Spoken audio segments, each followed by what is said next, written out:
বিশালগড় বিধানসভাটি এবার হাড্ডাহাড্ডি লড়াই হতে চলেছে। বিশালগড় বিধানসভাটির মোট জনসংখ্যা, মোট ভোটার ৪৯,৮৯৮ জন ভোটার আছে। তার মধ্যে হিন্দু ভোটার এখানে ৬৩% এবং মুসলমান ভোটার হলো 14%।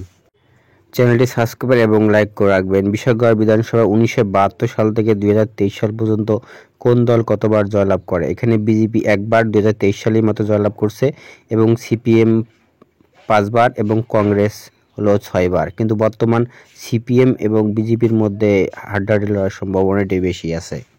চ্যানেলটি সাবস্ক্রাইব এবং লাইক করে রাখবেন। বিশালগড় বিধানসভাটি ২০২৪ সালের লোকসভা ভোটে বিশালগড় বিধানসভা কোন দল কত শতাংশ ভোট পায়?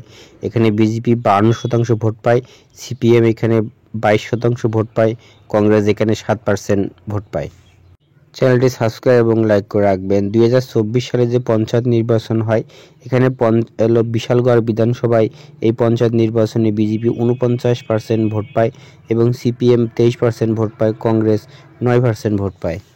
চ্যানেলটি সাবস্ক্রাইব এবং লাইক করে রাখবেন। ২০১৮ সালের বিধানসভা নির্বাচনে এই আসনটি জয়লাভ করে সিপিএম হলো ভানুলাল সাহা। তিনি সেই সময় ভোট পান ২০১৮ সালে ২১,২৫৮ এবং ৪৯% ভোট পায় এবং বিজেপি সেই সময় ভোট পান নিতাই চৌধুরী, তিনি ভোট পান ২০,৪৮৮, ৪৭% ভোট পায় এবং কংগ্রেস ভোট পায় জয়নুল হুসাইন, তিনি ভোট পান ৭১৫ ভোট, ১% ভোট পান এবং আমার বাংলা পার্টি ভোট পান ৩৪৯, ৩% ভোট পান।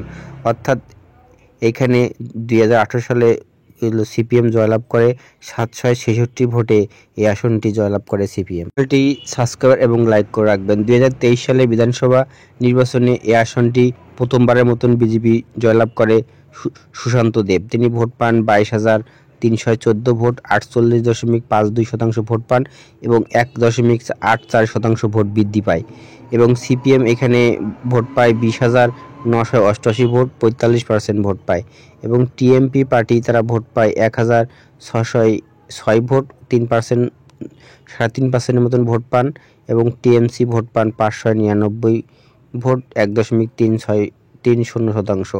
অর্থাৎ ২০২৩ সালে আসনটি বিজেপি প্রথমবার মতন জয়লাভ করে ১,৩২৬ ভোটে জয়লাভ করে। ২০২৮ সালে যে বিধানসভা নির্বাচনটি হবে, খুব হাড্ডাহাড্ডি লড়াই হতে চলেছে। এই আসনটি ত্রিমুখী লড়ার সম্ভাবনা আছে।